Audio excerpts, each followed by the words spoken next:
आता तारीख पे तारीख नाही, न्याय मिळाला पाहिजे या दृष्टीने तिन्ही कायद्यांमध्ये बदल करण्यात आलाय।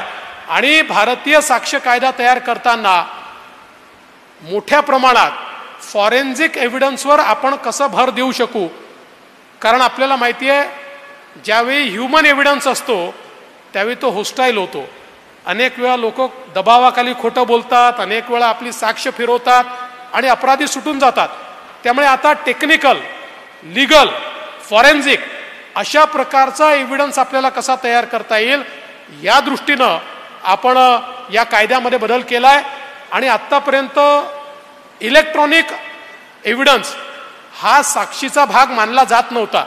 आता मोबाईल आहे, आता डिजिटल इतके सगळे इक्विपमेंट आले आहेत, त्यामुळे डिजिटल साक्ष जी आहे किंवा डिजिटल एव्हिडन्स जो आहे, एखाद्या मोबाईलचा रेकॉर्ड असेल, एखाद्या फोनचा रेकॉर्ड असेल, एखादा त्या ठिकाणी डिजिटली एखादं क्लिप तयार झाली असेल, या सगळ्या गोष्टी एव्हिडन्सचा भाग कसा होतील असा प्रयत्न या ठिकाणी करण्यात आलाय।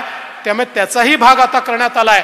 आणि या सगळ्याकरता जी काही फॉरेन्सिक कॅपॅसिटी आहे ही कॅपॅसिटी वाढवण्याचं काम देखील आता महाराष्ट्रामध्ये आपण केलेलं आहे।